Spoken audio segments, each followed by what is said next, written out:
after MC Card seen a terrible accident for the Shikiras. Good after MC Card seen a terrible accident for the Master Bolomoto. Read the passage below and answer the questions that follow. What was the crime involved in the saga of the video involved by a Chinyarwanda girl and MC Card? Smoke one. Kati bamutusizako gobulisa manyi. Kat echiwala chiri chamutusizako gwache gobulisa manyi. Banga fresh class by there cats become the rape and the Chinyarwanda girl becomes the rapee. The rapee with double E. MC Cats yagizezaako okwagala okwetta. MC Cats yanonyeza olunakola ki olunamutta. Banga fresh class remember in a motoka MC Cats yabadde avuga yayingi niki nene magulu 10 fresh class okusinzira ku bulamu bwa MC Cats sikati yandibadde avuga chosen Beki chosen Kabitisi 1500 sisi meka 1500 sisi meka 1500 kwe nani sitabu like that. Okay, fresh class we saw that MC Cats yabadde agudde walinga yenna weja. Secondly, yaswaziza abasajja abaganda, yaswaziza abasajja abachi abaganda. Banga fresh class abaganda bagamba nti kasajja katono okanyomera mitala wamuga. Na ate MC Cats ne waba kutusekera omunyomo okola ki omunyoma. Banga fresh class omusajja omuganda owedda ne bwe yabeeranga mutono nga Edisendi aba mulutu munana atirisiti minimamule lutu meka munana where each is 20 minutes 20 minutes zibaita mutukula boda foolish class bana mwemba yigiriza no younger stupid boys. When you grow up and you marry ladies mubeba boda kuche boda nti omuntu omujje kampiringisa paka maya foolish class buya Betugenda mugulu abali wangula ensi Katonda alibawengule onywe oza Buganda ku ntiko balebe ba Buganda mulimu abaganda walemoche abaganda like kato luwama stupid boy ajatulumba ajakola ki Ajatulumba. Okay, foolish class we saw the girl, but what was missing in the video? Because foolish class, I know that you got data to view the full video of MC Cats. What didn't you smoke one? Kata nyonta. Kata Nyonta. Mukama na alikola chi. Mukama yamba. Good afternoon to Mukunde's arrest foolish class. Good afternoon to Mukunde's arrest foolish Master Bolomoto. Wali rumunga pili. Mama. Mama. Echiwala. Mama. Echiwala. Mama. News. Anyamanyi news, breaking news, moke one. Enzige. Tumulavu naye bamukutte. Tumulavu bakoze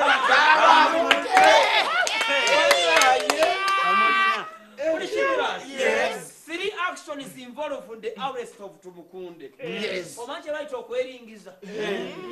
Have you ever pimped yourself? Yes. In a mirror. Nabo yani. Kakati, what we saw over the weekend was a general being arrested for treason and charges of okulya mu nsi y'olukye olukwe naye si kirabika ewooma bangi bagiriddemu olukwe naye bw'olya mu nsi y'olukwe kirakeesa emyusa amaaso Besigye nga alina erisa eryeru tolyamunga mu nsi y'olukye okulya mu nsi olwo ani amanyi kye bayita okulya mu nsi olukwe ndoza kulya mbizi singa ffena tulizira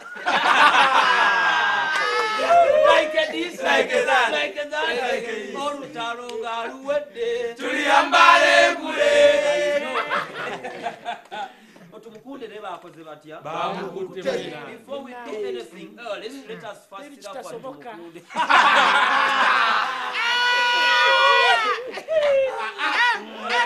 Master Uganda moma. Iwe n'abantu tebasiima n'olwana ne bakusiima.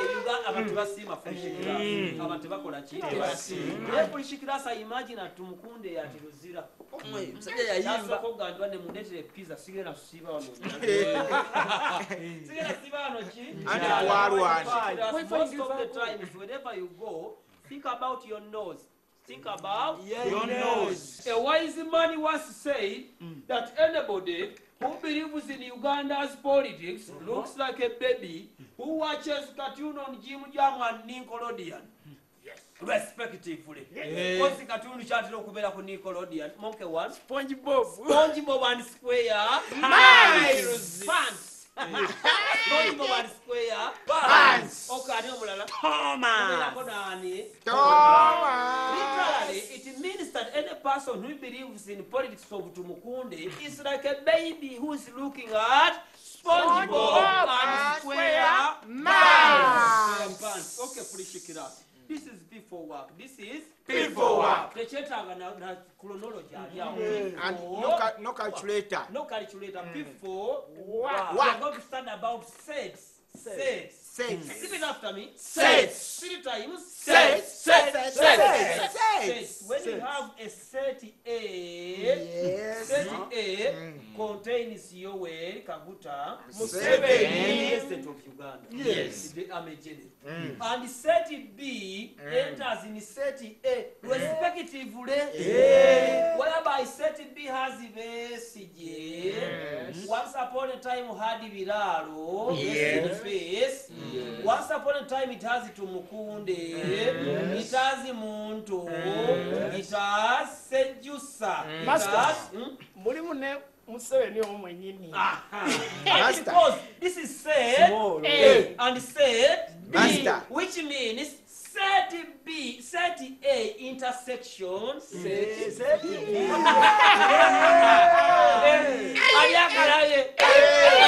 I used to drop it really. Yes, really. I am your honorable Master Volongoto. Yes. Master with 1,000 Techniques. 30%. Techniques. 70%. Movie. Master Bamanyo Sisigaza Onache. Master, mufunze gwe Tyson Fury. Tyson Fury. Era master singa kuwali South Africa. Mwanyi kubi abantu 10,000. It up for the stupid demon. Uganda Korachi. Adalanga chita tari machindi. Uganda Korachi.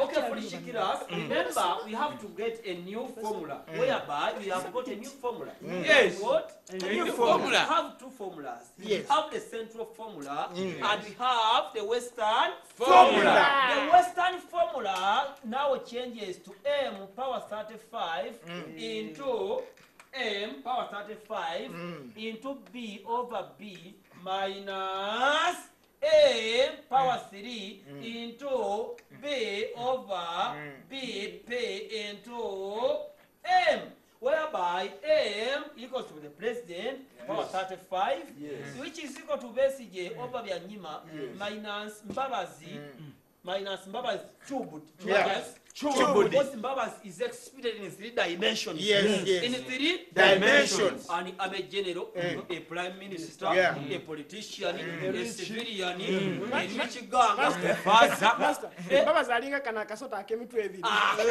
Enough that stupid boy. Okay, politics are Numa. To cut off Fulishikirasa, the central formula is equal to B, which is equal to B over B power B minus B into bracket of B power B, whereby B is equal to Bobby Wine, which is equal to Bebekuru over Butcherman times Besigye minus Betty Numbers over Betty Kamia and Betty Basalirwa and Basalirwa.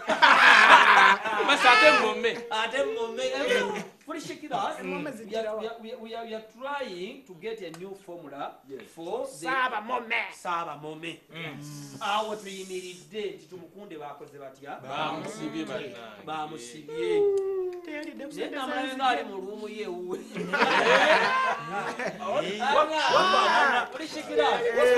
tukiriza ffenna wali kwesalaasalamu nti Besigye akapaati aka kazanye buki akazanye buki these one are not good actors. They are not good actors. They are not good actors. Tebakijjayo bulungi. Tebasoma script. Tebasoma ki Script. That script boy. Heroes from that day. Heroes from that day. Heroes from that day. Awo mukoma sikyo bagera n'oluzungu amalukoma lutya. Fulishikiras, how do you see the ballot paper when we have Tumukunde, Besigye, General Museveni and Bobby Wine and Mome? How do we see? Monkey one. The way we saw it in 2016. The way we saw it in 2016. Is the same way. The same way. We are going to see it. Are we going to have the next president or the same president? Speak the same next president. Havuma hase, Havuma hase, Havuma hase, Havuma hase, Lord of mercy. Good before coronavirus free sickness. Good before coronavirus foolish master Bolongoto. Once again, good before coronavirus free sickness. Good before coronavirus foolish master Bolongoto. Oh, Uganda. May God uphold thee. We lay our future in thy heart. United, free for liberty, together we always stand. Tubonga nawe. Down, sit down. Foolish boy. Okay,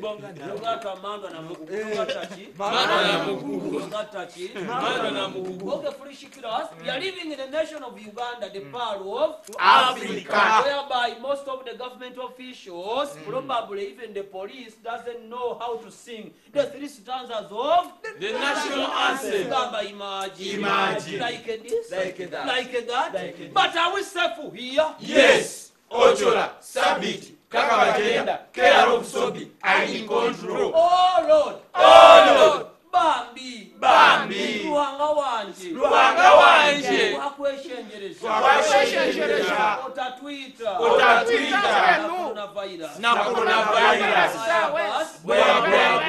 Remember, foolish class, when we are praying to God, we are going to salary express. Yes. Now we are going to internal affairs. We are going to passport here. Now, West. But we are going to sala tukira we wakatondo ojisaba mu luki. Mu Lunyankole. Ni misatu. Ojisaba mu Lunyankole, Lukiga, Lunyarwanda.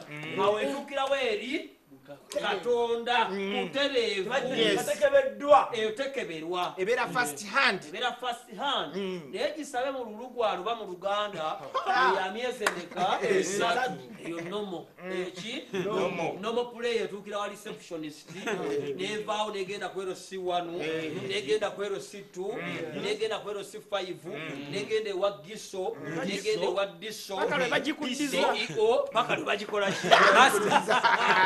Twalake wa kansala. Kansala atokutyala. Ebakikuddiza. Nga tokoze eki. Kubanga munne tusabye ebintu bingi. Ate ne bagikuddiza tebaga tebagikukomezaawo.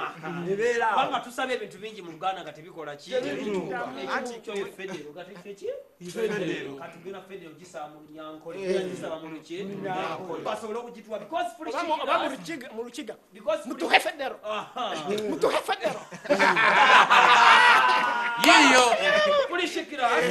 Remember, these are notes from an author in England. Yes. An author in England called Kasuku. Kasuku. That the certain writers should say that God is Emunyankole. God is Emunyankole. And Muhozi looks like Jesus. Angel Gabriel looks like Angel Gabriel looks like Hey, and the Angel Mike looks like Kahinda or Tafile. Kahinda or Tafile.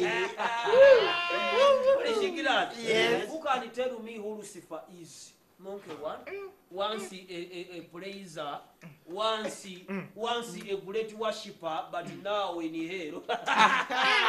Hey, Monkey,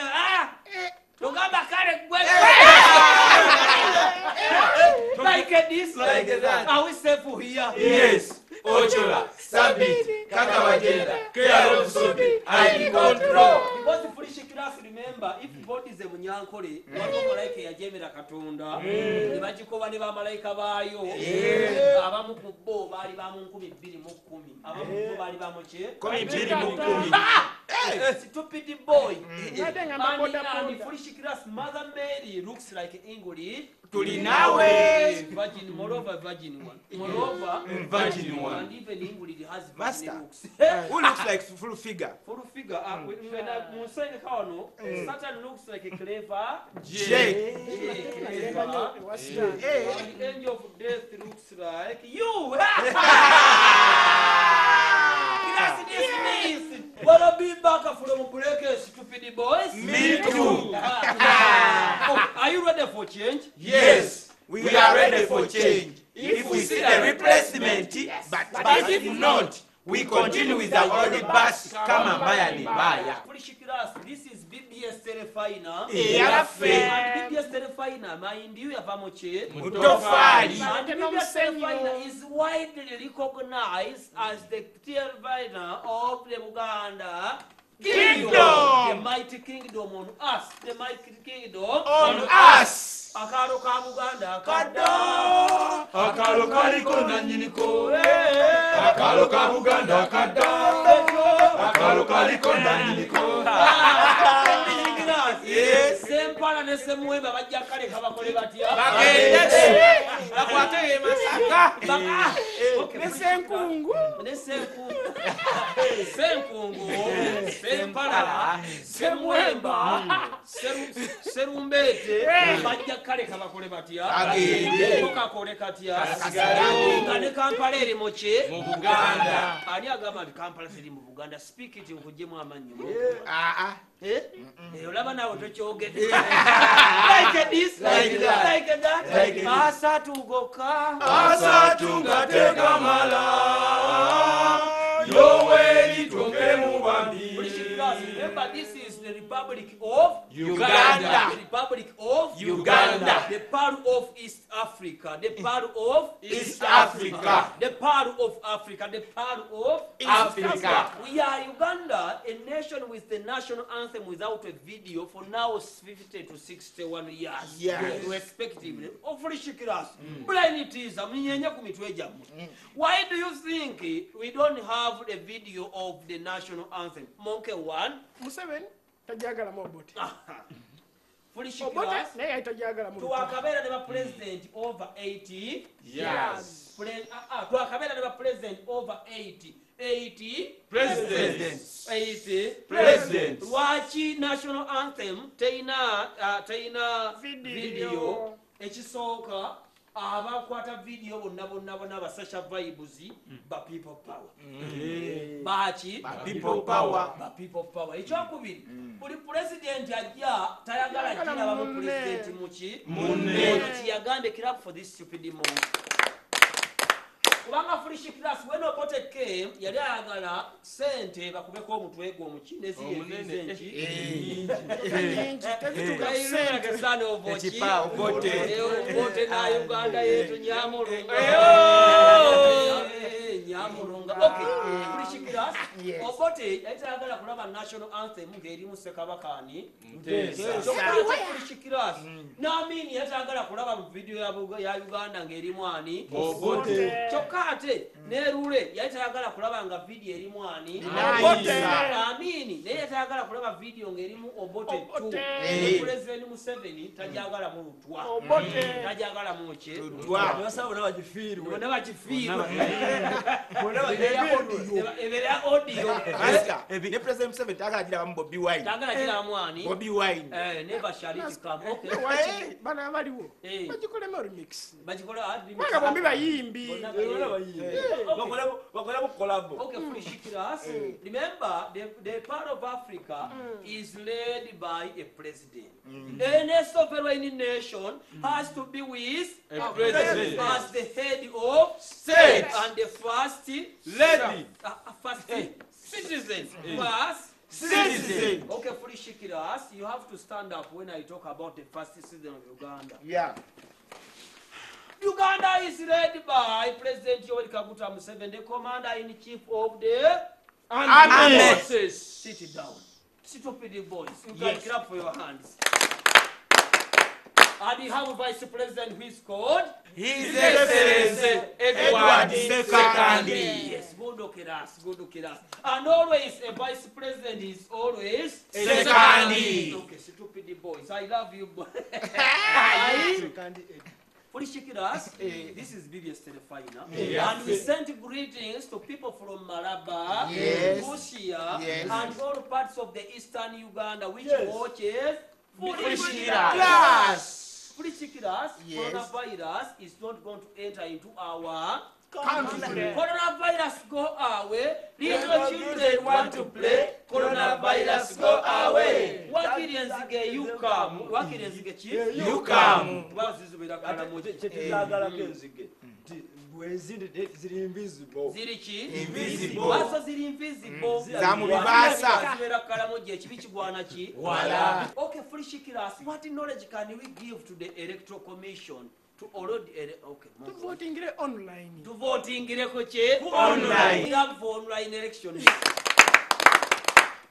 Since Ugandans are mostly using Facebook, Yes. the Electoral Commission is going to open up a page called the Vote 2021. Kati etereke ebifaananyi ebyabeesimbyewo. Kati ekubeewo obokisi buno abanaabala bagenda kuwanduka tusikazeemu babeka bana. Wano waliwo Bobby, wano waliwo Jajja, wano waliwo Tumukunde, nani ne Besigye.